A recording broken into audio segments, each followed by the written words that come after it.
आज श्री मोक्ष मार्ग प्रकाशक ग्रंथ से 5मा अधिकार पर આપણે સ્વાધ્યાય કરી રહ્યા છીએ। એમાં શ્વેતાંબર મતની સમીક્ષા, એમને જે દોષ છે દોષોની ચર્ચા અને એનો નિષેધ વિસ્તારથી ગઈકાલે કર્યો। જે અન્ય લિંગથી, ગ્રહસ્થથી, સ્ત્રીથી, ક્ષુદ્ર આદિને જે મુક્તિ માને છે, સાક્ષાત મોક્ષનું કારણ માને છે, એનો નિષેધની ચર્ચા અહીંયા ગઈકાલે કરી હતી। એનાથી આજે એક ઓર ટોપિક પ્રારંભ કરીએ છીએ। અહીંયા કહે છે અચ્છેરાનો નિષેધ। અચ્છેરા શું છે? તો અચ્છેરા કોને કહે છે? કે જે કાલ દોષથી, એ કાલ દોષના નિમિત્તથી એ કાલમાં થવાય યોગ્ય કાર્ય ના હોય છતાં એવા જે કાર્ય થાય છે એને અચ્છેરા કહે છે। એટલે સમજો અચ્છેરાનો અર્થ। જેમ કે ચતુર્થ કાલમાં અમુક કાર્ય, અમુક ઘટના ન ઘટી શકે, ત્રીજા કાલમાં, દરેક કાલમાં એ થવા લાયક ઘટના ન હોય કાલના અપેક્ષાએ, છતાં એ કાલમાં થાય એને અચ્છેરા કહે છે। પણ એવું કાંઈ ન થાય કે જે થઈ ના શકે એવું થાય, એમ ન બને। ટૂંકમાં ત્રીજા કાલમાં મોક્ષ સંભવ નથી, પણ મોક્ષ થઈ શકે એવું કાર્ય કાલ દોષના નિમિત્તથી થઈ શકે, હું ડાવશ્રેણી કાલમાં। પણ રાગના નિમિત્ત, રાગના કારણે મુક્તિ મળે એમ ન બને। પ્રમાણની વિરુદ્ધ કે સિદ્ધાંતની વિરુદ્ધ કાર્ય ન થાય। હા, એવું બને કે કાલમાં નથી થતું છતાં થાય, એને અચ્છેરા કહે છે। તમે બરાબર આ ખ્યાલ આવ્યો? હું ડાવશ્રેણી કાળ નામ સાંભળ્યું હશે। કેટલી બી આ જે કલ્પકાલ છે, અવસર પીણી, ઉત્સર પીણી, એના ગયા પછી એક હુંડાવશ્રેણી કાલ આવે છે, જે અત્યારે ચાલી રહ્યો છે। તો ઘણી વાર એવું બને કે એ કાલમાં થવા લાયક કાર્ય હોય, એ કાલમાં થવા લાયક કાર્ય ન હોય પણ થાય, હે ને? એટલું જ। પણ કાર્ય થવા લાયક ના હોય અને થાય એવું ના બને। પેલા એક કાલમાં થવા લાયક ના હોય એ થાય। અર્થ સમજ્યો બરાબર? પંચમ કાલમાં મુક્તિ નથી, પણ શરૂમાં થયું ને, જંબુ સ્વામી આદિનું, એટલી ચર્ચા સમજવી। હું ડાવશ્રેણી કાલમાં એવા કાર્યો થતા હોય છે કે જે કાર્ય નોર્મલ કાલમાં થતા નથી હોતા। જેમ કે આપણે ઉનાળામાં વરસાદ આવી જાય, બને કે ના બને? બને।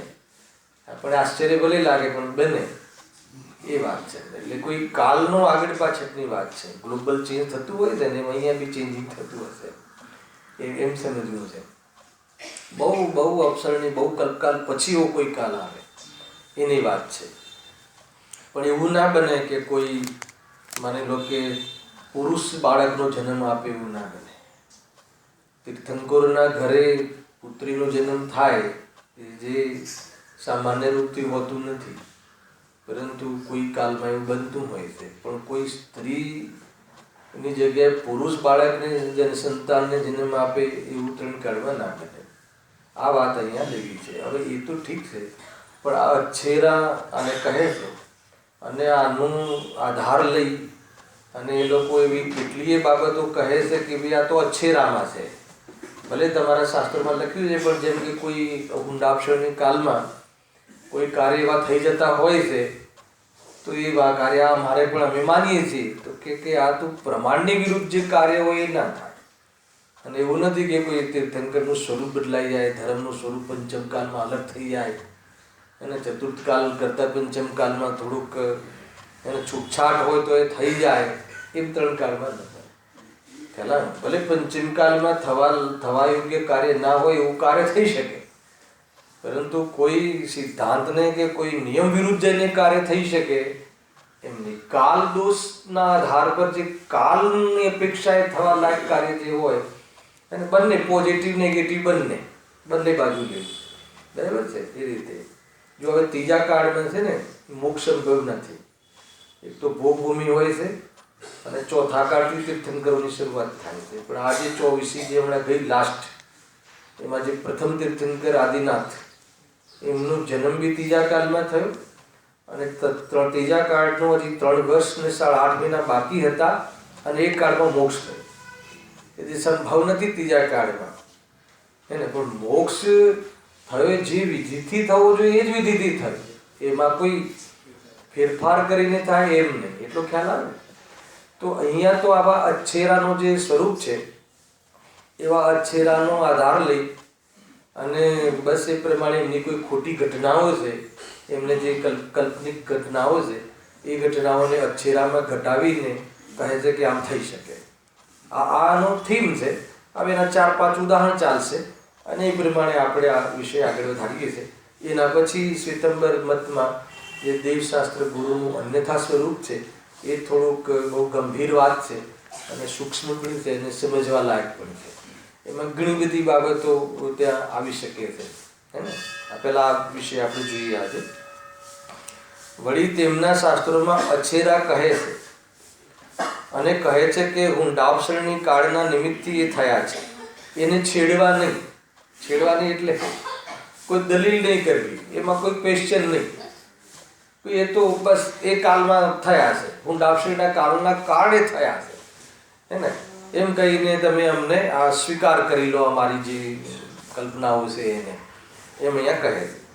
પંડિતજી ત્યાં સામે દલીલ કરે છે, પણ કાળ દોષથી ઘણી એ વાતો થાય, એ વાત બરાબર છે, પરંતુ પ્રમાણ વિરુદ્ધ તો ન થાય, હે ને. જે કોઈ જળ ચેતન બની જાય અને ચેતન જળ થઈ જાય એવું ના બને. આત્મા પોતાના મોક્ષરૂપી કાર્ય સાધી લે, કદાચિત નોર્મલ પંચમકાલ હોય તો એ ન થાય, પરંતુ હુંડાવસળની પંચમકાલ હોય તો થઈ પણ જાય ખ્યાલ. પરંતુ પંચમકાલમાં કોઈ જળ ચેતન બની જાય, ઇન્દ્રિયો જાણવા લાગે અને ચેતન જળ થઈ જાય એવું પ્રમાણ વિરુદ્ધ, સ્વરૂપની વિરુદ્ધ કાર્ય ન થાય. એટલે તમે જે અચ્છેરાના નામે આ ઘુસાડવા માગો છો અને એ બધું કાલ્પનિક જે છે એ બધું પ્રમાણ વિરુદ્ધ છે, એ હવે સિદ્ધ કરશે આગળ. જો પ્રમાણ વિરુદ્ધ પણ થાય, જો એવું થવા લાગે તો આકાશમાં ફૂલ તથા ગધેડા અને શિંગડા ઇત્યાદિ થવું પણ બને. અને આકાશમાં ફૂલ ખ્યાલ છે ને, તો કોઈ પણ આધાર વગર, કોઈ પણ છોડના કે કોઈ ડાળીના આધાર વગર આકાશમાં ફૂલ પેદા થવા લાગે તો કે સંભવ નથી. જે પ્રમાણે થતું હોય એ પ્રમાણે જ થાય.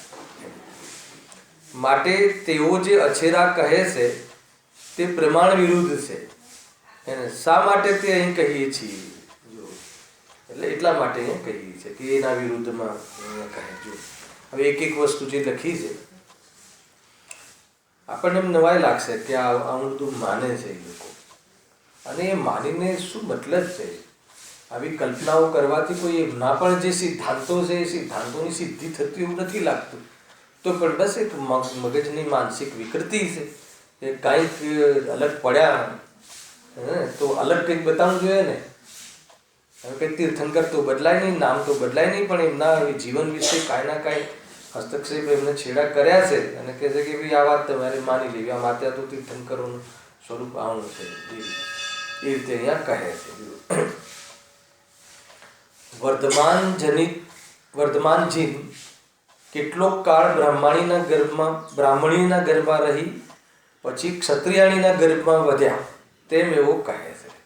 હવે શું મતલબ છે? એમના શાસ્ત્રોનું આ બધું લખ્યું છે અને આ બધું અચ્છેરામાં ઘટ આવે છે કે હું દાક્ષાયણી કાળમાં આવું પણ બની શકે. કેમ કે કોઈ ગર્ભ બીજું ધારણ કરે અને પછી એક ઘરનું ટ્રાન્સફર કરીને બીજી માતાના ગર્ભથી જન્મ, અને એ બી પાછા આવા મહાપુરુષ હે ને, અને એમાં કેટલી બધી વિસંગતિ આવે, અગર એમ માનવામાં આવે, માની લો તો કેવી બધી પરિસ્થિતિ આગળ ઊભી થાય એનું પણ વર્ણન અહીંયા કર્યું છે. જુઓ, વર્ધમાનજી એટલે ભગવાન મહાવીરની વાત કરી છે.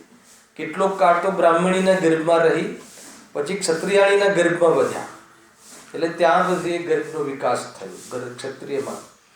એમ કે પહેલાં કોઈ બ્રાહ્મણીના પેટમાં હતો એ ગર્ભ, જે જીવ ત્યાં એ ગર્ભમાં, પછી ઇન્દ્રોએ ટ્રાન્સફર કરી નાખ્યો. એમ ક્ષત્રિય પ્રમાણ વિરુદ્ધ છે, પ્રત્યક્ષ વિરુદ્ધ છે, એવું સંભવતું નથી.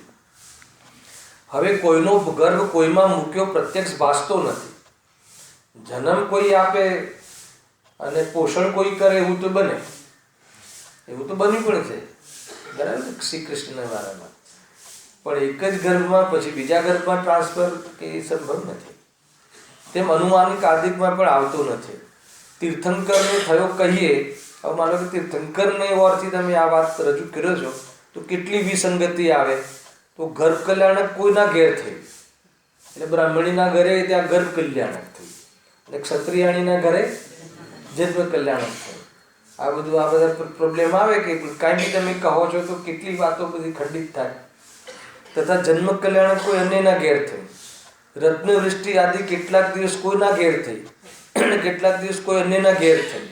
16 સપના કોને આયા અને જન્મ કોને આપ્યો, આ બધું લખ્યું છે. જો અંદર 16 સપને ત્યાં તો 14 માને છે. જો કે શ્વેતાંબરમાં 14 સપના છે, 2 સપના પણ ગાયબ થઈ ગયા, જાગી ગયા. બહુ ધતિંગ છે, બહુ જ ધતિંગ છે, એક પ્રકારથી બહુ ગપ્પાસ્ટિક છે એમ કહીએ તો બી ચાલે. ગુરુદેવસિંહ વારંવાર કહેતા બધું કલ્પિત છે, કલ્પિત છે. અત્યારે એમને જામતું નહીં અને એને આ બધું સાંભળીને એમને બેસતું નહીં અને અંદર સ્વીકાર ન થતો.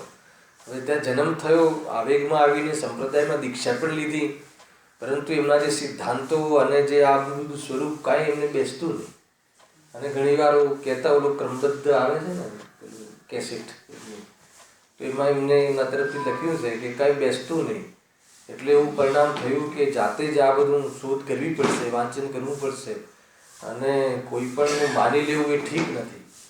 એટલા માટે ઉપાડ કર્યો એમને, શાસ્ત્રોનો બહુ ખૂબ અભ્યાસ કર્યો, બધા શાસ્ત્રો અહીંયાના ત્યાંના નિર્ણય એ રીતે કર્યો છે. બહુ મોટી વાત છે, સ્વયંભૂ કહેવાય, સ્વયં નિર્ણય કર્યો. ખ્યાલ આવે ને આપણને, એમ લાગે કેમ એમને એ વાત ત્યાં એ ક્ષેત્રમાં એ સંપ્રદાયથી મન ઉઠી ગયું કે આવી બધી વાતો કે બેસે જ નહીં, કેવી રીતે બેસે. જો ઇત્યાદિ અસંભવિતતા ભાષે છે. વળી માતા 2 થઈ, બરાબર, 2 માતા થઈ. ત્યારે પિતા તો એક બ્રાહ્મણ જ રહ્યો, કારણ કે જન્મ તો એક નિમિત્તથી હતો, પણ પછી ઔપચારિક પિતા પણ 2 થશે ને, જે જન્મ તો એને બી તો પિતા કહેવાશે. તો તીર્થંકરો એવા ઉત્કૃષ્ટ મહાપુરુષો ને એવા એ વિજાતિના આ વિજાતિના કોઈ પ્રસંગો હોય નહીં, અને પ્રત્યક્ષમાં બી આવું સંભવ નથી. અને જન્મ કલ્યાણ આદિકમાં તેમનું સન્માન ન કર્યું, કારણ કે જન્મ તો ત્યાં થયો ને, બ્રાહ્મણ પિતા હતો એનું સન્માન ન થયું.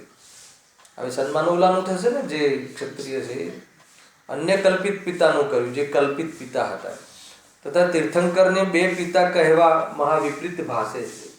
સર્વોત્કૃષ્ટ પદના ધારક માટે એવા વચન કહેવા અને એવી ધારણા કરવી તે જરા પણ ઉચિત નથી. એટલે કે પછી આ એમ કહે છે કે ભાઈ તો અમે બી માનીએ છીએ કે આવું ન થાય, પણ અછેરામાં થાય.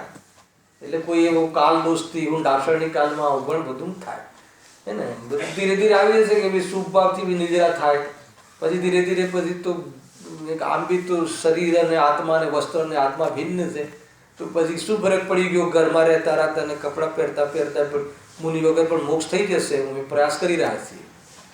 હે ને પ્રફુલભાઈ, એવા પ્રયાસ કરવાવાળા ઘણા છે.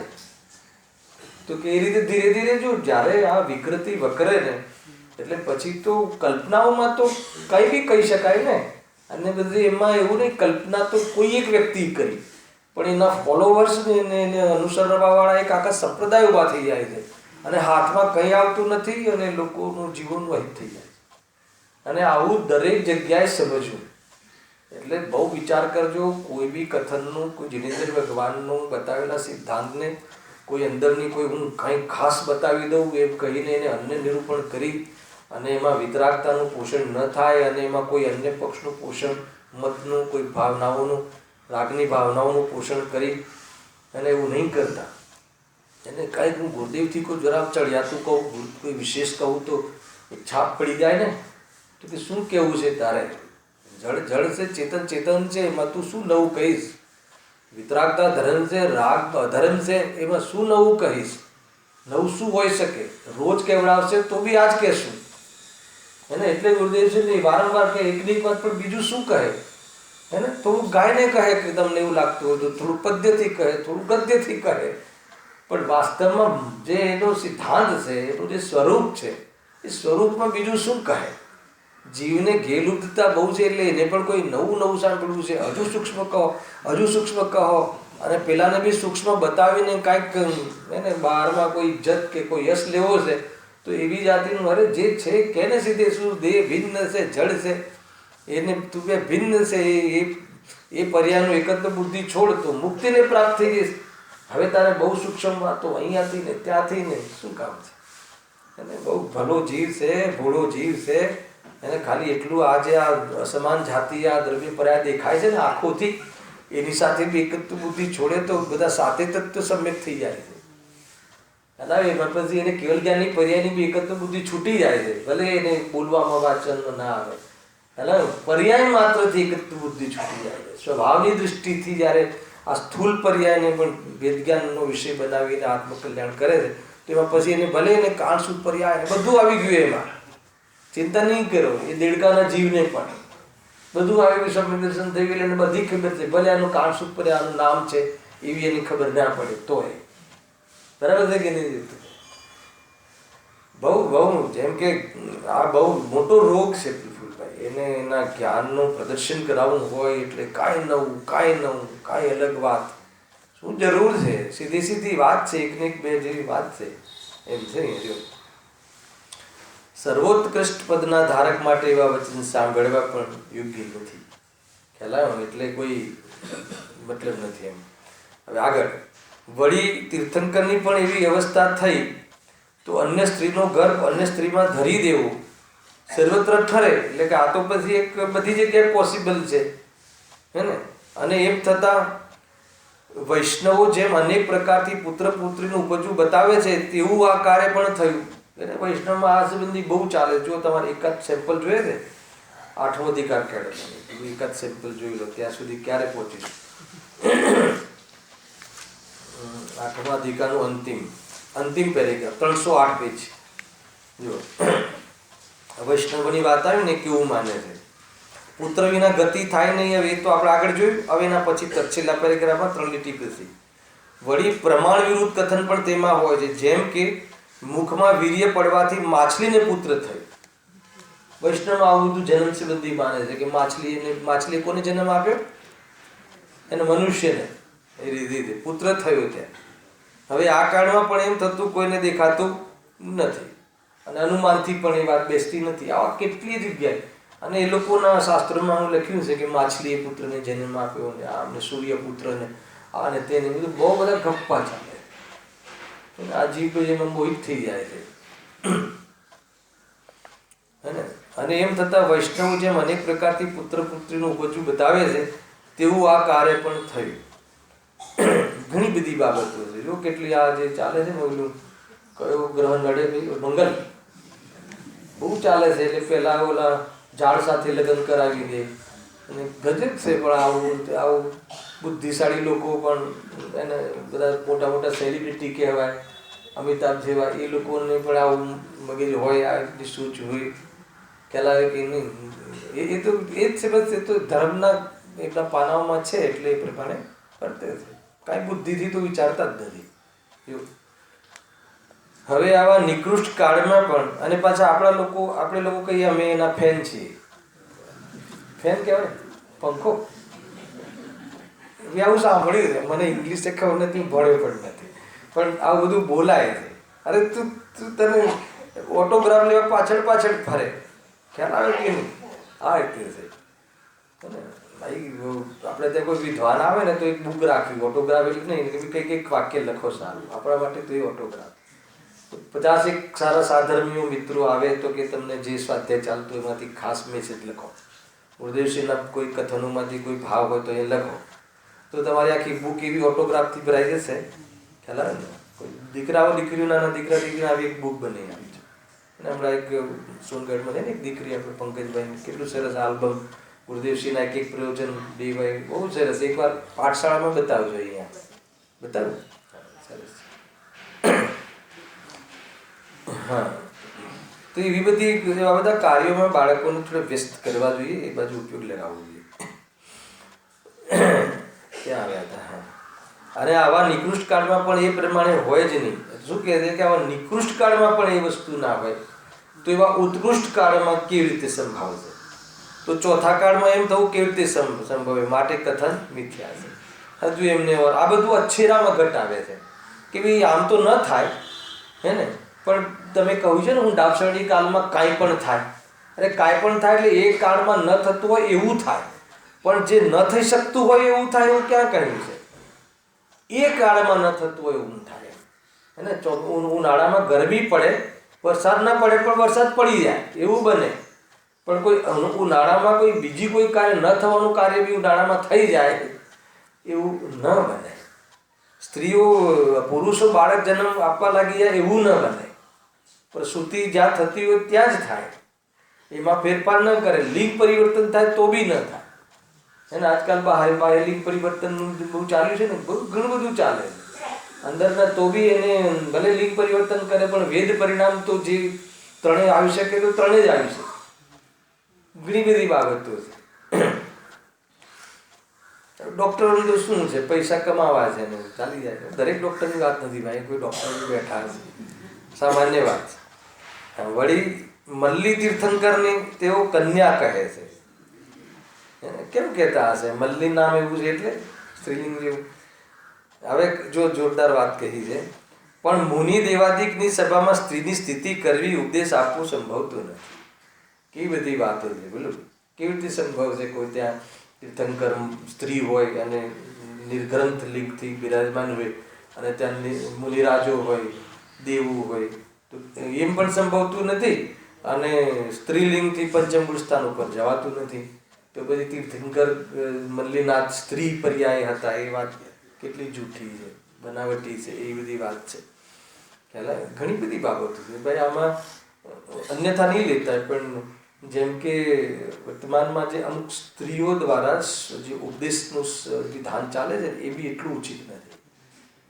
એના ઘણા કારણો છે, હે ને? મેં એકવાર અહીંયા કહ્યું હતું કદાચ, પણ વિચાર કરજો તમે એમાં. ભલે માતા બહેનોને અલગથી બેસીને એનો ક્લાસ લે, સુનાવે. અને ગુરુદેવશ્રી રાત્રિની ચર્ચામાં એલાવ નહોતા કરતા. રાત્રિની ચર્ચામાં સ્ત્રી મઠમાં એલાવને એલાવ નહોતા કરતા. રાત્રિમાં પ્રવચન બી ક્યારે નથી કર્યું.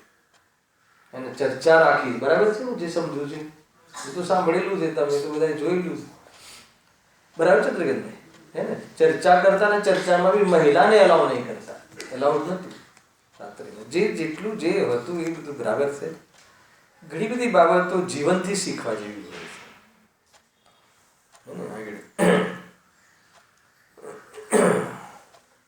ક્યારે બી આ જેમ કે તમે આ રાખો ને પાઠ, તો પુરુષો સાઈડ રાખવી જોઈએ. અને જેટલી જે અમાન્ય છે, જે છે રાગીજીવ વચ્ચે, રાગીજીવ વ્યાખ્યાન કરતા હોય છે, જેટલું જે પ્રમાણે કોઈ આગળ એનું અવિનય નથી જાય કોઈ પરિણામથી, ઘણી બધી બાબતો નિમિત્તિક સંબંધોમાં બનતી હોય છે. એટલા માટે આ બધું જોવાતું હોય છે. પેલા જે હતા ને એક વખત ત્યાં થાય છે ને અધ્યાત્મ સ્ટડી સર્કલ, મને એક વખત આમંત્રણ આપ્યું હતું, પણ મેં તો પહેલાં જોઈ આવી કેવું છે. એટલે તો ત્યાં જેમ કે કોઈ ટીકા નથી, સ્વરૂપ આવું નથી, ધ્યાન રાખજો. મારે કંઈ બતાવવું ઠીક નથી. એક તો ચપ્પલ પહેરીને બેસે, બાયદાસ જેવો હોલ હોય, જેમ નાટક જોવા આવ્યા સ્ત્રી પુરુષો બધા સાથે બેસે. મેં કીધું હું નહીં કરી શકું, અહીંયા પેલું છે મારું કામ નથી. જીનવાણી બિરાજમાન છે, જે અમાન્ય હોય એ હોવી જોઈએ. મારો ન કોઈ આ ધંધો છે, તો મને તો આનો મહિમા છે એટલે કરું છું હું આત્મકલ્યાણ માટે. એટલે મેં ના પાડી દીધી. પછી લાસ્ટમાં એક વખત અમુક ગ્રુપ હતું કે અમે બધી તમારી રીતે વ્યવસ્થા કરીશું. ત્યારે 7 પ્રવચન કર્યા, બધી રીતે કર્યું. સ્ત્રી અલગ, પુરુષ અલગ, ચપ્પલ બહાર, જીનવાણી બિરાજમાન છે. જે પણ જે હું જે વસ્તુ, ખુરશી તો બહુ મજબૂરી છે હે ને. બાકી જીનવાણી દેવશાસ્ત્ર ગુરુની સામે આપણે ખુરશી પર બેસવું પડે, એ બી અંદરમાં ખેદ થાય. બહુ મજબૂરી હોય ત્યારે બેસવું. ખ્યાલ આવે? જ્યાં સુધી જીનવાણીથી નીચે જેટલું બેસાતું હોય એટલું સારું યોગ્ય છે, ઉચિત છે. પણ આ તો હવે અવસ્થાઓ એટલે ગુરુદેવશ્રી અને આ શાસ્ત્ર બી રાખવાનું ઘણી વખતે દુઃખ થાય છે. પણ હવે શું કરે, એના વગર જીવોનો ઉપયોગ ભટકે છે અને સત્યનો નિર્ણય કરવા માટે સામે જીનવાણી જોઈએ. પણ જેટલો વિવેક ને જે બી હોવું જોઈએ હોવું જોઈએ. એમ લાગે કે નહીં તમે તો હમણાં જે શુદ્ધાત્માની વાત હમણાં બહુ જોરદાર આવ્યું, એ જ કરો એ જ કરો, ગાયકની વાત. તો ગાયકની વાત બી તો સૂક્ષ્મ કરીએ છીએ, તો આ વાત બી તો જીનવાણીની છે. જીનવાણીના બહારની વાત થોડી છે. એ રીતે છે. શું કહે છે, મલ્લી તીર્થંકરને તેઓ કન્યા કહે છે, પણ મુનિ દેવાદિકની સભામાં સ્ત્રીની સ્થિતિ કરવી, ઉપદેશ આપવો સંભવતું નથી. આ સ્ત્રી પર્યાય હિત છે, જે ઉત્કૃષ્ટ તીર્થંકર પદ ધારકને હોય નહીં. ખ્યાલ આવ્યો? હા, એક વાત છે કે સમ્યક દર્શન થઈ ગયા પછી પૂર્વમાં પછી તો નરકમાં બી ન જન્મે. પૂર્વમાં બંધન કર્યો હોય તો કોઈ એકાદ વાર જવું પડે. બાકી એને કોઈ ક્ષુદ્ર કે સ્ત્રી કે એવી જાતિની પર્યાય આવતી જ નથી. એને પછી તો ગતિ જ બે રહી ને. બે ગતિ બધી તો એને ભાવ જ નથી આવતા. એવું બંધ થાય એવું તો મનુષ્ય દેવ એમાં પણ પુરુષલિંગથી જન્મે. ખ્યાલ સમ્યક દર્શન તૈયાર નથી તો ઘણું કટ થઈ જાય છે. ગમે ત્યાં ઉપજે નહીં. એને કોઈ બહુ પસીનો વહાવો પડે, મજૂરી કરવી પડે એવા કાળમાં, પંચમકાળમાં આવે નહીં. અહીંયા આવીને સમ્યક દર્શન કરે એવા જુદી છે. પણ સમ્યક દર્શન લઈને આ કાળમાં ના આવે. આ ક્ષેત્ર કોઈ સમ્યક દ્રષ્ટિનો જન્મ નથી થતો. જે પણ આવે છે એ બધા મિથ્યા દ્રષ્ટિ આવે છે. પછી સમ્યક દ્રષ્ટિ થઈને જાય એવા જુદી છે. એના બહુ એટલે એ પછી જન્મે જ નહીં. એ તો રાજા મહારાજાઓને ત્યાં જ જન્મે. એને તો કમાવાનું દાન જ આપવાનું હોય, એને તો લૂંટાવાનું હોય, બીજું કાંઈ કામ જ ના હોય. એટલે એવી જગ્યાએ જન્મ થાય, પણ એમાં એને રસ નથી, એમાં એને મહિમા નથી. એ કોઈ ગાયકનો પ્રતાપ નથી, એ તો પુણ્યનો પ્રતાપ છે. એનાથી ભિન્ન અનુભવ કરે છે, એ ગાયકનો પ્રતાપ છે. શું કહ્યું? અને એ રીતે છે. વળી તેઓ તીર્થંકરને નગ્નલિંગ જ કહે છે. નગ્નલિંગ તો કહે છે, માને તો છે નિર્ગ્રંથતા, પણ સ્ત્રીને નગ્નપણું સંભાવે નહીં. એને પ્રેક્ટિકલ બી નથી. આ ઇત્યાદિક વિચાર કરતા અસંભવિત ભાષે છે. ઘણા આમાં ઘણી બહેસો થઈ ગઈ છે.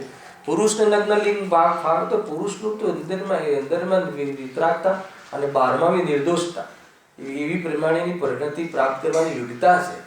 એવી બધી બાબતો છે ભાઈ. ક્યારેક એ વિષયો ખુલશે ત્યારે વિસ્તારથી ખોલીશું.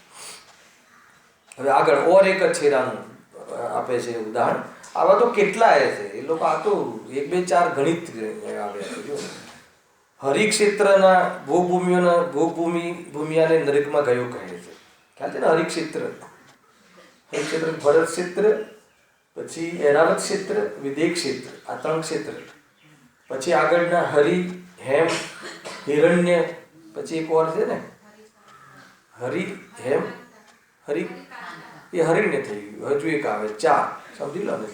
આ 7 ક્ષેત્ર છે જંબુ દ્વીપમાં. પછી જેમ બીજા દ્વીપમાં પછી ડબલ થતા જાય છે 14 રીતે. 2 એરાવત ને 2 વિદેહ જેવી, બરાબર છે. તો અહીંયા જે વિદેહ ક્ષેત્ર જે છે ને, એ વિદેહ ક્ષેત્રમાં તો કાયમ માટે કર્મભૂમિ છે. ત્યાં કોઈ ભોગભૂમિ નથી, ત્યાં કોઈ કાલ પરિવર્તન નથી. અને ભરત અને એરાવત જે છે ને એમાં 2 સંભાવે છે. ત્રીજા કાળ સુધી તો અહીંયા ભોગભૂમિ છે અને પછી અહીંયા કાલ પરિવર્તન છે. અહીંયા ત્યાં આગળ ત્યાં કાલ પરિવર્તન નથી. પછી અહીંયા ચોથાથી કર્મભૂમિ. કર્મભૂમિ ભોગભૂમિ તો ખ્યાલ છે ને. જે ભોગભૂમિના જીવો, જે ભોગભૂમિમાં એવા જીવો જન્મે છે, ભૂમિ જેવી હોય છે, ત્યાં એવા જીવો આવે છે કે એમને હસી મસી કૃષિ આદિ કોઈ મહેનત પછીનો પાડો પડતો નથી. ભોગના ભૂની સામગ્રી અને જે પણ જીવન જરૂરિયાતની વસ્તુઓ મનમાં વાંચા કરે અને ઓલા કયા વૃક્ષ, કલ્પ વૃક્ષ દ્વારા એમને ઉપલબ્ધિ થઈ જતી હોય છે. એટલે ત્યાં એવી જાતિની વ્યવસ્થા, મહેનત કરવાની વાત નથી. જવું છે ત્યાં એ રીતે છે ને, એમ છે. તો અહીંયા કહે છે કે અહીંયા અને જે હરિયાદી ક્ષેત્ર છે એ તો ત્રણેય કાળે ભોગભૂમિ જ છે. ત્યાંથી તો અહીંયા કહે છે તો પણ ત્યાંથી અને એક વસ્તુને શું લખ્યું, ભોગભૂમિ અને નરકમાં ગયો. ભોગભૂમિમાંથી કોઈ નરકે નથી જતો. આ બહુ વિચિત્ર વાત હે ને. ભોગભૂમિ જે છે ને એ ભોગભૂમિમાં તો અસંયમી જીવ જ છે. ભોગ ભોગવા સુધી તો આગળ કંઈ કામ જ નથી થતું. ચોથા ગુણ સ્થાનથી આગળ જ નથી વધતા એ જીવો. અસંયમી હોય છે, બરાબર છે, તો પણ એમ નરકે નથી જતા, નિયમથી દેવગતિમાં જાય છે. અને દેવગતિ વાળા જીવ માટે બધું ખુલ્લું છે. દેવગતિ વાળો જીવ દેવગતિમાં નથી જન્મતો, મનુષ્યમાં જન્મે કે નરકમાં જન્મે. અને નારકી ક્યારે બી નરકમાં પાછો એ જ ભવે નરક નથી જવું. એ ભવે દેવગતિમાં રહેતા રહેતા દેવ ફરી એ જ ભવે દેવ ના થાય. મતલબ એ ભવ પટીને પછી દેવ ના થાય. એ કાં તો મનુષ્ય બને કાં તિર્યંશ બને, એ રીતે છે. ખ્યાલ આવે? નરકમાં જાય. નરકમાંનો ખ્યાલ નથી, જોઈ લેજો, મને એટલું ભૂલી ગયો છું. પણ મનુષ્ય ગતિમાં તો જાય છે અને એ રીતે. પણ મનુષ્ય ગતિ વાળો જીવ છે ને એ દેવગતિમાં જાય, નરક ગતિમાં જાય. ગજબ છે. અને આ અસંયમી જીવ જે છે એ તો આપણને તેમ લાગે આટલું બધું અસંયમથી ભોગ જ ભોગ કરવાના અને પછી નરક ગતિમાં ના જાય, નિયમથી દેવગતિમાં જાય. કેમ જતો હશે દેવગતિને ખબર છે? ખ્યાલ? પણ ભોગ સિવાય બીજું, ભોગ ભૂમિમાં જન્મે છે, ભોગ સિવાય બીજું કામ જ નથી કરતો. મુખ્ય રૂપથી જેવી આત્મદર્શનનો જેવી ઉપાય કોઈ કરે ને કોઈ ના બી કરે, કે બધા થોડી ભોગ ભૂમિ આવો સમય નિષ્ઠી થઈ જાય છે. તો ત્યાં એવું કહ્યું શાસ્ત્રમાં કે ભલે ભોગ ભોગવે છે પણ અતિ મંદ કસાય હોય. એનો અર્થ કે કોઈ જેમ કે બીજાની ચીજ ઉપર દ્રષ્ટિ નથી લાગતા. જેમ આપણને તમે ગમે એટલી સારી ગાડી લાવો તો હજુ બીજી ગાડી જોઈએ છે. કરોડપતિ 100 કરોડ થઈ જાય તો બી હજુ બીજા 100 કરોડ પેલા જેટલું જોઈએ છે. ઈર્ષા વૃત્તિ એવી જાતિની ત્યાં પરિણતિ નથી. જે બી સામાન્ય પર્યાગત યોગ્યતામાં જે ભોગ આવે છે એને ભોગવે છે. અને જેટલું જે સામર્થ્ય હોય એ પ્રમાણે ભેદ જ્ઞાન આદિ બી કોઈ કરે ને કોઈ ન પણ કરે, કોઈ એમાં જ રહીને પણ જાય સ્વર્ગમાં. ગજબ છે. જો હરિક્ષેત્રના ભોગભૂમિયાઓને નરકમાં ગયો કહે છે, પણ બંધન વર્ણમાં તો ભોગભૂમિ અને દેવગતિ દેવાયુનો જ બંધ કહે છે. તો તે નરકમાં કેવી રીતે ગયું? સિદ્ધાંતમાં તો અનંતકાળમાં જે વાત હોય તે પણ કહે છે. સિદ્ધાંતમાં તો એક જ વાત ચાલે અનંતકાળમાં, કોઈ બીજી વાત ના હોય. જેમ ત્રીજા નરક સુધી તીર્થંકર પ્રકૃતિનું સત્વ કહ્યું તથા ભોગભૂમિ અને નરકાયુ ગતિનો બંધ ન કહ્યું, આ ઉદાહરણ આપ્યું. અને તીર્થંકર પ્રકૃતિ વાળો જીવ જઈ શકે વધારેમાં વધારે નરકમાં તો પૂર્વમાં બંધ કર્યો હોય તો, અને ત્યાં તીર્થંકર પ્રકૃતિનો બંધ નિરંતર ચાલુ રહે છે. કેટલી બધી બાબતો છે. એને હાલ આપણો વિષય નથી એટલે હું થોડું ટચ કરીને આગળ છોડું. ત્યાં બધી લેશ્યાઓ કઈ હે ને, અશુભ લેશ્યાઓ કઈ, ભાવ લેશ્યામાં છે એ કહી છે એક જગ્યાએ, પણ અશુભ લેશ્યા દ્રવ્ય લેશ્યા તો અશુભ લેશ્યાઓ જ છે. પણ ત્યાં એકવાર તીર્થંકર પ્રકૃતિનો બંધ થઈ જાય પછી વાસ્તવમાં ધ્રુવ બંધ છે, એ નિરંતર બંધ થાય. હવે ત્યાં એવો કોઈ ભાવ તો હોવો જોઈએ ને કે એનો બંધ થતો હોય, તો થતો જ હશે. સર્વજ્ઞના જ્ઞાનમાં છે. ખ્યાલ આવ્યો? મારકાટ કરતી વખતે બી તીર્થંકર પ્રકૃતિનો બંધ ચાલુ છે, એમ કેવું છે મારે. ઉદય ક્યારે આવે? 13મે. ઉદયની આશા પહેલા નહીં રાખતા. પહેલા ત્યાં તીર્થંકર પ્રકૃતિ સત્તામાં પડી છે, તીર્થંકર પ્રકૃતિનો બંધે ચાલુ છે, છતાં બી એ કોઈ કાર્યકારી નથી, ઉદય નથી. તો એ ફટકા ખાવા પડે. કહેવાનો અર્થ એ છે ઉદય છે ચંદ્રગત 13મા ગુણ સ્થાને આવે તીર્થંકર પ્રકૃતિનો ઉદય. સત્તામાં પડેલું કર્મ અકિંચિત કરશે, કોઈ બહારમાં લાભ અપાવતું નથી. એને આમાં ઘણા સિદ્ધાંતો સિદ્ધ થાય. ઘણા લોકો કહે ને અમે આટલું બધું સુખ ભાવ, આટલું જીવન પવિત્ર છે તો એ મારે બધું પ્રતિકૂળતાઓ ચાલે છે. ખ્યાલ આવે? તો કર્મ થિયરી કહે છે કે ભાઈ આ તારું બંધમાં, તારી સત્તામાં બંધાઈ બંધાઈને પડ્યું છે, અને જેટલું પુણ્ય હાયર બંધાય એટલો ઉદય એનો આબાદાકાલ વિશેષતા એટલે લેટમાં આવે.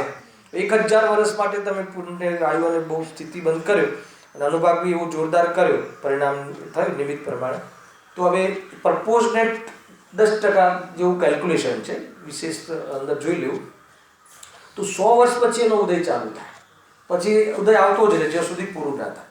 હવે આપણું આયુષ્ય 50 વર્ષ હોય, લાભમાં ઉદયમાં ના આવે. આ 50 વર્ષે આપણે તો જતા રહે તો 50 વર્ષે તો જે પૂર્વનું જે આવતું હોય ઉદયમાં, જે ઉદયની જેની મેચ્યોરિટી થઈ ગઈ હોય એ પાકે ને પાકે એટલે ફળ આપે, ને આ બાજુ સ્વભાવને જોયો ના હોય એટલે એમાં અનુકૂળ પ્રતિકૂળનો આભાસ કરે અને વળી પાછા નવા બાંધે ને જેમ કરીને ચક્કર ચાલુ રાખે 4 ગતિઓના. એમ છે સ્વભાવને ભૂલીને જ્યાં બી જાય ત્યાં એનું અહિત નક્કી છે.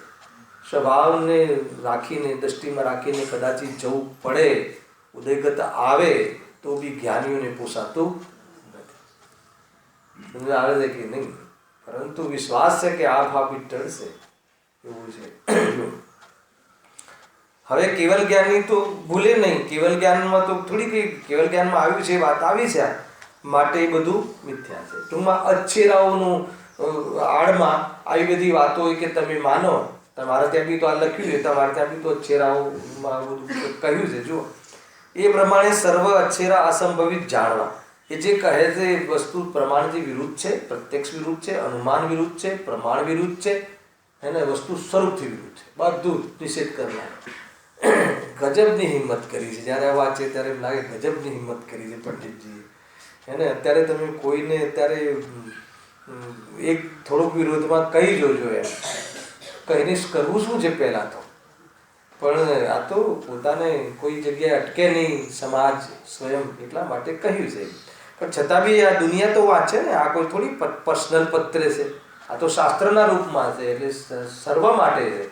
કોઈ બી વાંચી શકે છે, તમે ના ન કહી શકો. અહીંયા શુદ્ર અહીંયા આવી શકે, મંદિરમાં જઈ શકે, દીક્ષા ના લઈ શકે એ વાત જુદી છે. અને મંદિરમાં પ્રવેશનો નિષેધ નથી, પણ જે પદ્ધતિથી કહ્યું એ પદ્ધતિથી જ આગળ વધી શકે. એ પૂરે સ્વચ્છતાથી એક વસ્ત્રને ધારણ કરે અને પછી પ્રતિમા સુધી જઈ શકે. ખ્યાલ આવે?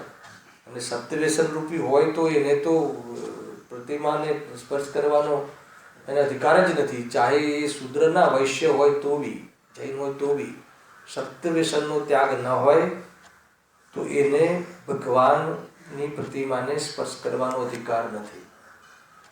અને જ્યાં સુધી સપ્તવ્યસનમાં સુબુદ્ધિ માને ત્યાં સુધી ભગવાન આત્માનો સ્પર્શ થતો નથી. કેટલી વાત કહી? સપ્તવ્યસન આદિમાં સુખ બુદ્ધિ હોય તો ભગવાન આત્મા સ્પર્શ થતો નથી. અને સપ્તવ્યસન હોય ત્યાં સુધી ભગવાન આત્માને સમજવા માટે જ્યાં પ્રવેશ કરવાનો છે એવા ભગવંતોના ચરણ સ્પર્શ કરવાનો અધિકાર નથી.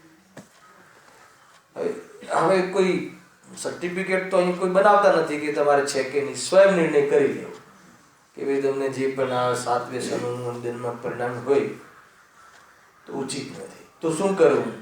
સ્પર્શ ના કરવો ભગવાનને. અરે છોડી દેવા વ્યસનો. એ બાજુ કેમ વિચારતો નથી? જ્યાં ભગવાનને હું જૈનમાં જન્મ્યા પછી હું ભગવાનના ચરણ સ્પર્શ ના કરી શકું, એટલો અભાગ્ય જીવ છું, એટલો એવી જાતિનો હીન આચરણવાળો જીવ છું, તો ત્યાગ કરી દેવો એનો. એમાં શું છે મોટી વાત? શું કરે? એટલે આ પ્રતિષ્ઠામાં બહુ જાતના બધા મોટા ચડાવવા લેતા હોય છે. હવે એમના જીવન વિશે તો પ્રતિષ્ઠાચાર્યને ખબર ના હોય, કોઈ અમેરિકા રહેતું હોય, કોઈ ક્યાં રહેતું હોય, તો કમસે કમ એટલા દિવસ માટે એને પછી નિયમ કરાવવા. શું કરે? જોઈ લેજો. હું તો ઘણી વાર એ લોકો મને ખબર નથી પડતી, પણ હું બધા મિત્રો હોય ને એટલે હું જોઉં શું કરે છે. જિજ્ઞાસાથી બધી એમ બેસીએ. સૂત્રોનો જે બહુ મંત્ર પાઠ, એમાં બહુ પવિત્રતા જોઈએ. ભગવાનના બિરાજમાન કરવાવાળા જીવનું કમસે કમ શું કરે? 7 દિવસ કે 6 દિવસ જે હોય એ દિવસોમાં એટલી પવિત્રતા જોઈએ ને. ઘણી વખત એમની પવિત્રતા ઘટી જાય તો પછી એના નિમિત્તથી બધું બહારમાં બનતું પણ હોય છે અનબનાવ. તો એમાં પંડિતનો શું દોષ છે? પ્રતિષ્ઠાચાર્યનો શું દોષ છે? જે 12 જણ 15 જણ જે બેસાડ્યા હોય મંત્ર જાપ કરવા માટે, એ જાપના ઉચ્ચારણથી લઈને પવિત્રતા જીવનની એ વખતે બિલકુલ ના હોય, નિયમ લઈ લે ને પછી પવિત્રતાનો ભંગ કરે તો એનું નિમિત્તપણું પામીને ત્યાં બધું એવી જાતિના અણબણા બનતા હોય છે, બધી ઘટનાઓ થતી હોય. તો બધા કહે કે પણ વિદ્વાનોએ આ જે પ્રતિષ્ઠાચાર્ય મંત્ર જાપ બરાબર નહીં કરાયો હોય, તો કહે છે કે એવું નથી, એ તમારા પરિણામો ઠીક નહીં રહ્યા હોય એમ કેમ નથી વિચારતા? આ બધું કેટલી મેટર છે. એટલે કે આપણે તો પૈસા આપી દઈએ બસ, બાકી બધું તો પછી આપણે નહીં, એના માટે કોઈ બીજાને બેસાડી દેજો. એટલે એ તો કે એટલો અછૂતો રહેવા માંગે તો કે એમ પણ ઠીક નથી. એને પૂરો લાભ લેવો જોઈએ. સ્ટેજના કાર્યક્રમ ભલે ઓછા થઈ જાય, પણ બેક સ્ટેજના જે કાર્યક્રમ છે ને, પ્રતિષ્ઠામાં એનો બહુ મહિમા છે. આપણને સ્ટેજનો મહિમા કાર્યક્રમનો મહિમા લાગે છે, એનો જરાય મહિમા નથી. એ તો પબ્લિક ત્યાં જળવાઈ રહે એટલા માટે. બાકી બેક સ્ટેજમાં જે કામ થાય છે ને, જે મંત્ર જાપ ને, જે એની પવિત્રતા ને, જે યાગમંડલ વિધાન ને, જે બધું થાય છે એ બહુ મહત્વની ચીજો છે. એના પર તો કોઈ પ્રકાશ પાડતું જ નથી, યાદ નથી કરતું પ્રતિષ્ઠાઓ. હેલા કે નહીં, એકાદ પ્રવચન કોઈ અલ્લડમાં રાજ્ય વિદ્વાનને મળી જાય તો બધી ખુલાસા કરે, નિંદા થાય પણ શું કરે, જે છે તો કેવું પડે ને. ચંદ્રકાંત નહીં 20-25 મિનિટ વાત કરવાનો મોકો મળે વિદ્વાનને તો આત્માની વાત કહીને નીકળી જાય, બીજું કરે શું. બાકી જે પ્રતિષ્ઠાચાર્યનો એક પીરિયડ હોવો જોઈએ, 1 કલાક એને આપવો જોઈએ, એને મહત્વ સમજાવવું જોઈએ, ક્રિયાઓ કરવામાં આવે છે એનું શું મહત્વ છે એને એ બધું હોવું જોઈએ. હું એટલા માટે કહું છું કે ભાઈ આ બધું તમે બધા જે મંડળોમાં આગળ પડતા છો તો પ્રસ્તાવ મૂકવો જોઈએ કે ભાઈ તમે 1 કલાક વિધાનાચાર્ય દ્વારા તમે આ બધી ચીજોની ખબર કરાવો.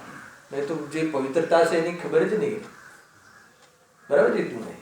અધ્યાત્મ તો આપણે ત્યાં ખૂબ છે. એમાં તો એક ગુરુદેવનું પેલું મોટું પ્રવચન આપણે પડદા પર મૂકી દઈએ ને તો બી આમ પેટ ભરાઈ જાય, મન ભરાઈ જાય હે ને. બાકી જે વર્તમાનમાં વિદ્વાનો દ્વારા આ બધી ચીજો સમજવી જવું બહુ જ જરૂરી છે.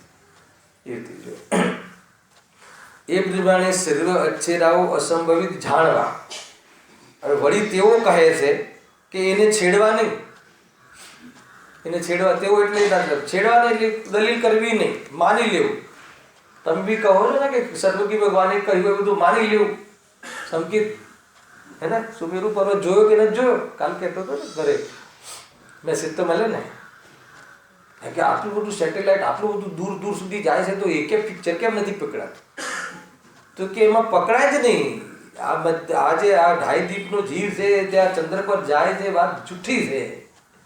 આ મનુષ્ય ત્યાં જઈ જ ના શકે, બીજે ક્યાંક જઈને આવ્યો હોય અને વચ્ચે પેલો અવાજ સંભળાવવાનું બી ચાલુ થઈ ગયું છે. ખબર તમને? મેં મને એક જગ્યાએ સંભળાવી સભામાં મેં કીધું આ તમે નહીં કરો એટલે ત્યાં એકદમ કે નજીક જઈએ, નજીક જેટલું નજીક જવાય ને ત્યાંથી કે અવાજ પકડાયો છે, ઓમકાર ધ્વનિ સંભળાય છે. તો કેવું બધું ના. અને રીતસરથી ટેપ મૂકી પૂરી સભામાં અને પરીક્ષણનો કર્યો હતું. મેં કીધું કે આ ઠીક નથી, લોકો ભ્રમિત થઈ જાય, પોસિબલ નથી. અરે પકડાય જ નહીં ને. સર્વજ્ઞનો વિશ્વાસ રાખો ને, સર્વજ્ઞ જોયું છે. ભગવાનનો વિશ્વાસ હોવો જોઈએ, અપ્રયોજનભૂત છે. પાછું એ કોઈ આત્મા પ્રયોજનભૂત તત્વ હોય એમાં તમે દિમાગ લગાવો, એમાં તમે ભગવાને કહ્યું છે એ પહેલો થપ્પો મારો અને પછી તમે એની પ્રતીતિ કરવા માટે તમે એને બરાબર યુક્તિથી તમારામાં સત્ય થાય છે કે નહીં, જ્યાં સુધી એ સત્ય ના ઉતરે ત્યાં સુધી પ્રયાસ કરતા રહો. આ વિધિ છે. પરીક્ષા કે ભગવાનની પરીક્ષા નથી હોતી, આપણી પરીક્ષા કરવાની. જૈન શાસન પરીક્ષા પ્રધાની છે. તો ઘણા લોકો કહેતા વાર્તા તો ભગવાનની પરીક્ષા. અરે ભગવાનની નહીં, ભગવાને કહેલા તત્વો સાચા હોય છે પણ એ મારામાં ખરા ઉતરે છે કે નહીં, મારો દાખલો સાચો પડે છે કે નહીં એમાં જોવાનું હોય. અને સાચો ના પડે ત્યાં સુધી તું ફેર જો, ફેર વિચાર કર. અન્ય જ્ઞાનીઓ દ્વારા ફેર સમજ. અને જે દિવસે બરાબર બેસે એ દિવસે કે તું પરીક્ષા કરીને માની, કહેલું માની લીધું એમ નહીં, તે સ્વયં પોતાનામાં એપ્લાય કરીને માન્યું, એનું નામ પરીક્ષા પ્રધાન.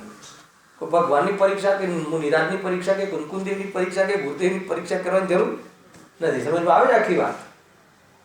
આ રીતે ખ્યાલ આવે સંકેત હે ને. એટલે આ નહીં બલાડ સંકેત. બરાબર. કાલ વાત હતી ને કે ક્યાં દેખાતું તો અરે લોકોને એ તો અન્ય મત કહે ક્યાં છે ક્યાં છે હે ને. એક પાણીના એક બિંદુમાં આટલા જીવો હોય છે, દેખાડો અમને તો કે તારા જ્ઞાનનો વિષય નથી. સર્વજ્ઞ ભગવાનને કહ્યું છે માની લે, નહીં તમે દેખાડો તો જ હું અર્ગણ પાણી છોડું કે તું. અને તમે રહી જશો તો કે અમે રહી જશું તો ચાલશે, પણ આમાં હશે તો તારી શું દશા થશે એ તને ખબર છે. પકડમાં આવે છે કે નહીં? અરે જેના વગર જીવન ચાલી શકે છે, જે પવિત્રતા જીવન જીવી શકાય છે, તો એના માટે તું આટલા બધા નખરા સાના કરે છે હે ને. આ એ વાત આવે છે.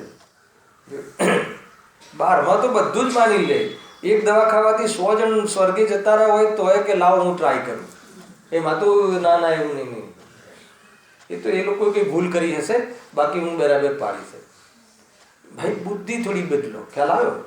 પ્રયોજનભૂત તત્વ. રાગથી ધર્મ થતો નથી. ભગવાને કહ્યું છે તું કરી જો, રાગથી શાંતિ મળતી નથી, કરી જો. જ્યાં સુધી રાગ રહે ત્યાં સુધી આકુલતા મળતી નથી. અરે શુદ્ધનયના વિકલ્પો પણ ક્ષોભને મટાડવામાં સમર્થ નથી. તો પછી બાહ્યમાં જે શુભવાળા જે એકદમ ભગવાનની ભક્તિને નીચે ભોગના ભાવ તને શાંતિ આપી દે એ વાતમાં દમ નથી. હાલાકી અરે સ્વલક્ષ્ય થતા આત્માના વિચારો પણ હે ને એ પણ વાસ્તવમાં વિકલ્પનો ત્યાગ કરવા જેવો છે, ત્યારે ન અતિક્રાંત થાય છે. તો પછી તું નીચેની વાતની તું ક્યાં તું કથા કરે છે? આખી વાત બરાબર સમજજો ભાઈ, બહુ શાંતિથી, આગ્રહ નહીં કરવું. હા, હવે જો વળી તેઓ કહે છે કે એને છેડવા નહીં, પણ જૂઠ કહેવા વાળો એમ જ કહે, જે તો જૂઠ કહેવા વાળો તો પછી કોઈ બી રીતે બેસાડે ને, એમ જ કહે. કોઈ પાગલ એમ કહે હું પાગલ છું. અહીં જો કહેશો હવે એના તરફથી દિગંબરમાં જેમ તીર્થંકરને પુત્રી અને ચક્રવર્તીનું માનભંગ ઇત્યાદિ કાર્ય કાળદોષથી થયા કહે છે, તેમ આ પણ થયા. આવ્યું ને છેલ્લે આપણને કસ્ટડીમાં મૂક્યા ને એ લોકોએ કે તમારે ત્યાં બી તો અચ્છેરા છે. તો કે અમારે ત્યાં જે અચ્છેરા છે ને એ અચ્છેરા એવું ને એવા નથી કે એવું થાય નહીં. કોઈ તીર્થંકર કોઈ એવી મનુષ્ય ગતિનો જીવ છે. આ તો મનુષ્યને પુત્રીઓ કે પુત્ર સંતાન કે પુત્રી સંતાન ના થાય એવું અસંભવ થોડી છે. ખ્યાલ આવ્યો કે નહીં? એ તો એ કાળમાં એ તીર્થંકર જેવા જીવોને એ કાળમાં નથી થતું, પણ એવું નથી કે એને પુત્રી જ ના થાય કોઈ મનુષ્યને. અસંભવ વાત નથી એ રીતે કે એટલે કે દોષ આવતો નથી. હવે ચક્રવર્તીનું માનભંગ હે ને, ચક્રવર્તીનું માનભંગ એટલે કોઈ માનભંગ ન કરી શકે એવું બનતું નથી. હા, એવો એમનો પ્રભાવ હોય છે, પણ નોર્મલ કાળમાં કોઈ સંભવ નથી હોતું. પરંતુ કોઈ હું દાર્શનિક કાળમાં બાહુબલી કર્યું, ભરત ચક્રવર્તીનું અપમાન કર્યું કે નહીં નમસ્કાર કરું જાઓ. બાકી ચક્રવર્તીનું કે બાહુબલી આમ વ્યક્તિ હતા અને ભરતજી ચક્રવર્તી હતા, એનું માનભંગ એ ન કરી શકે નિયમ પ્રમાણે. તો પણ કાલ દોષમાં આવું પણ થતું જોવામાં આવે છે. પણ એવું નથી કે કોઈ કોઈનું માનભંગ કરી જ ના શકે. એટલે એ વિજાતિનું જે સ્વરૂપની વિરુદ્ધ કોઈ કાર્ય નથી. હા, એ કાળમાં નથી થતું, નથી ઘટતું. એ કાળ દોષથી આવી જાતિનું પણ વાત જોવામાં આવે છે. જેમ માનો કે એક જમાનો એવો હતો કે ક્યારે બી પુત્ર પિતાની સામે ના બોલે. ખ્યાલ આવી ગયો? હવે તો એ બાપ બની જાય છે, એવું બી થવા લાગ્યું છે. તો કાળ દોષથી આવું બધું જોવા મળે છે. પણ એ કોઈ અસંભવ વાત નથી, સંભવ છે. એમાં કઈ મોટી વાત છે? તો એ રીતે છે. જુઓ, ઇત્યાદિ કાર્ય કાળ દોષથી થયા કહે છે, તેમ આ પણ થયા. પણ એ કાર્યો તો પ્રમાણ વિરુદ્ધ નથી, અન્યને થતા હતા. એ બધું થઈ શકે છે. તે મહાન પુરુષોને થયા, તેથી કાળદોષ થયો કહે છે. મહાન પુરુષોને આવું હોતું નથી, છતાં થયા એટલે કાળદોષ કહે છે. પણ એ વખતે કોઈ અન્ય પુરુષોને, અન્ય સ્ત્રી પુરુષોને, કપલોને કોઈ સ્ત્રી પુત્રી સંતાન ન થતું હોય એવું નથી હોતું. એટલે એ તો સંભવ છે, થયું છે. પણ એ એવા મહાપુરુષોને ત્યાં પુત્રીઓનો જન્મ હોતો નથી. તીર્થંકરોના ઘેર પુત્રીઓનો જન્મ હોતો નથી, હે ને. તો એ થયું ઋષભદેવને ત્યાં 2 પુત્રી થઈ ને, થયો તો થયો. એ કાળ દોષ સમજવો. પણ ગર્ભહરણ આદિ કાર્ય કે જે પ્રત્યક્ષ અનુમાન આદિથી વિરુદ્ધ છે, જે તમે કહો છો એ હોવા કેમ સંભવે? એટલે એ નથી સંભવતા. છે જતા જતા એક ઓર પાછું એમને છેલ્લે એક ઓર કહી દીધું. વળી અન્ય પણ ઘણા કથાનો પ્રમાણ વિરુદ્ધ કહે છે. જેમ કહે છે, સાંભળજો, કે સર્વાર્થ સિદ્ધિના દેવ મનથી જ પ્રશ્ન કરે છે. અને સર્વાર્થ સિદ્ધિના દેવો મનથી જ પ્રશ્ન કરે છે સમોષણમાં, અને કેવલી ભગવાન મનથી જ ઉત્તર આપે છે. સત્ય જ આ કથન છે. જે સર્વાર્થ સિદ્ધિના દેવોના અથવા કોઈ બી જીવના મનમાં શું છે એ કેવલી જાણી શકે, એનો નિષેધ નથી. પણ કેવલી મનથી ઉત્તર આપે એમાં 2 દોષ આવે છે. એક તો પહેલા એને મન નથી, અને માની લો કે મનથી કોઈ મનની વાત છે એ મન પર એ જ્ઞાન સિવાય જાણી શકાતી નથી. અને સર્વાર્થ સિદ્ધિ દેવોને અવધિ જ્ઞાનથી ઉપરના જ્ઞાન હોતા નથી. દેવોને કેટલા જ્ઞાન? મતિશ્રુત અવધિ, મન પર્યા જ્ઞાન ભાવલિંગી સંતને થાય છે. અને એ બીજાના મનની વાત જાણી શકે એટલે પહેલા તો એ સર્વસિદ્ધિ વાળો દેવ એના કેવલીના મનની વાત જાણી સી રીતે શકે? એની પાસે તો મન પર જ્ઞાન નથી, અને બીજું કે કેવલી ભગવાનને મન નથી. ખ્યાલ આવે તો તમને આખી વાત? એટલે કે આ બધા ગપ્પા છે, ક્યાંથી કાઢ્યું છે, કેવી રીતે વાંચી વાંચીને એક એક બધા વસ્તુ. ખ્યાલ આવે તમને? સૈદ્ધાંતિક વાતો, સિદ્ધાંતમાં પણ ભૂલ છે એમને ત્યાં. અરે જ્યાં તો ઠીક છે, આગળ ખબર નહીં દેવ ગુરુ શાસ્ત્રમાં મેં વાંચ્યું આજે બધું ઘણું બધું, તો ઘણી ચર્ચાઓ કરી છે ત્યાં અન્યથા સ્વરૂપ. પણ મેઇન તો ભૂલ એ છે કે દેવનું જે સમોષણમાં ભગવાન બિરાજમાન છે, જે વિતરાગી, એવું એમની જે સ્થાપના નિક્ષેપમાં બી એવું ક્યાં છે? ભલે સમોષણ ગમે એટલું ઇન્દ્ર આકર્ષક બનાવ્યું હોય, પણ ભગવાન કોઈ દિવસ શણગાર નથી કરતા ત્યાં. સાચા ભગવાન જે પ્રત્યક્ષ સાક્ષાત ભગવાન કોઈ દિવસ, અરે જે મુનિ જીવનમાં એક પરમાણુ માત્રનો ત્યાગ હોય, નિગ્રંથ લિંગથી હોય, એ બધી એ જે અર્યંત બની જાય છે અંતર્મુહૂર્ત કાળમાં શ્રેણી ચડીને, તો પછી શણગાર કરવા જતા રહેતા હશે, બ્યુટી પાર્લરમાં જતા હશે. એકદમ ગપ્પા છે. વિચારો તો ખરા કે જે નિર્ગ્રંથ મુનિ દશામાં એકાગ્રતામાં એ શ્રેણી સાધે છે એ મુનિરાજ, અને બસ અંતર્મુહૂર્ત કાળમાં અર્યંત દશા થઈ જાય છે ને અષ્ટાપક શ્રેણીમાં, તો પછી ત્યાંથી તો પરમનન્ટ ધ્યાનસ્થ દશા રહે છે. શરીર નીકળી જાય તો પણ આત્માની એ અવસ્થા રહે છે. ખ્યાલ આવે કે નહીં? તો પછી એ મુનિરાજ, પછી એ અર્યંતને ગરેણા અને એ બધું કેવી રીતે પોસિબલ છે? અને સંભવ છે ભગવાનની નજીક કોઈ જઈ શકે? ના, કોઈ આગ્રહ કરીને એમને પહેરાવી દીધા હોય? સંભવ છે? ઇન્દ્રો બેઠા છે બહાર જોરદાર, અને એવું તો જોરદાર પુણ્યશાળી જીવો છે. અર્યંત દેવનું તો પુણ્ય, એવું પુણ્ય કોઈને લોકમાં હોતું નથી. એનો જ્યારે ઉદય હોય છે સાક્ષાત, ત્યારે તો આખી દુનિયાનો દીદાર જુદો હોય છે. તમે વિચાર ના કરી શકો એવું જીવન હોય છે. એટલે એ બધા ગપ્પા છે કે તને ખ્યાલ નથી, પ્રભુની બાહ્ય મહિમા બી ખબર નથી, અને અંતરંગની વિતરાગતાનો પણ તને ખબર નથી. હવે આપણે જઈ જઈને નમી જઈએ, નમે તો શું થાય? અરે પણ એ પ્રતિકૃતિ જ નથી, એ ભગવાનનો ફોટો જ નથી, એ સ્વરૂપ જ નથી. અને આમે આપણને દાગીનાનો મહિમા આવતો હોય, અને પછી તમે અને પછી ભગવાનને આપણે આટલા બધા પહેરીએ તો ભગવાનને કાંઈ નહીં. અરે તારે આટલે બધા પહેરવા છે એટલે જ તું ભગવાન નથી. આ કન્સેપ્ટ છે લોકોનું માનસિક દુઃખ, માનસિક વકૃતિ છે, આ વિકૃતિ છે. અરે આપણે આટલું સારું ફર્નિચર, આપણું સોલિડ ઘર, ને આપણે આટલું બધું પહેરીએ, ભગવાન માટે કાંઈ નહીં.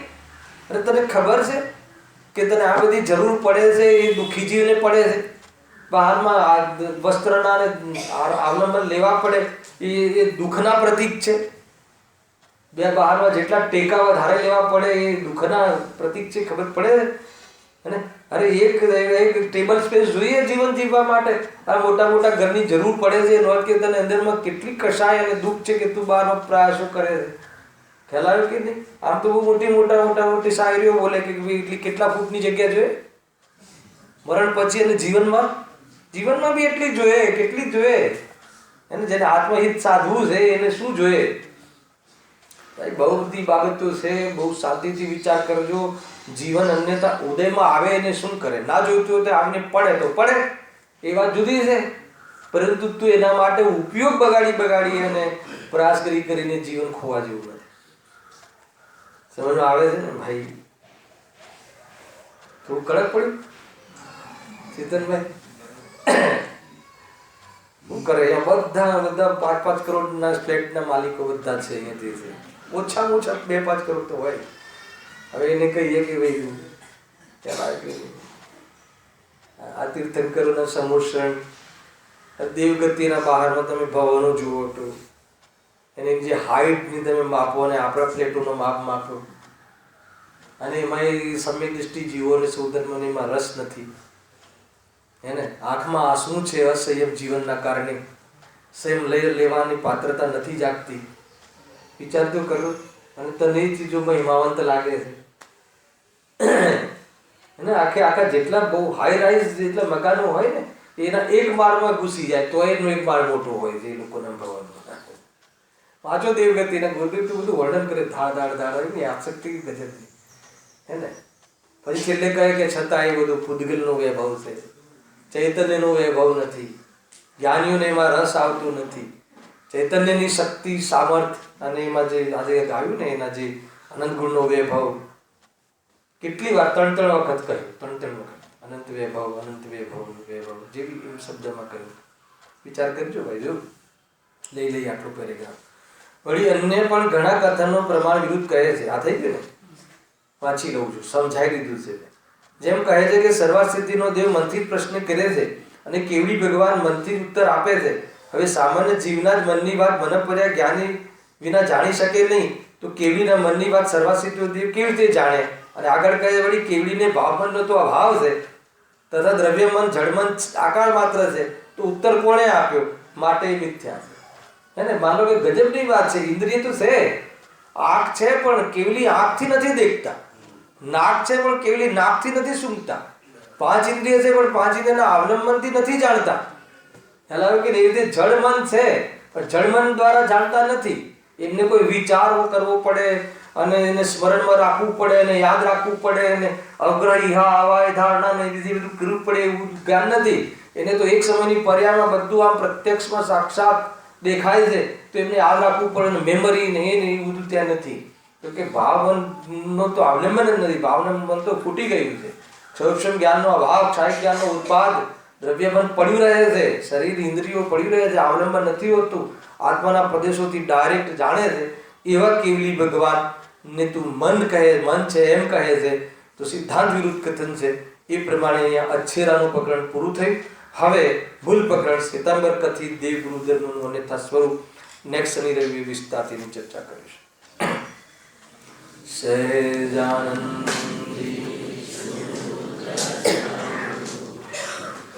અવિનાશી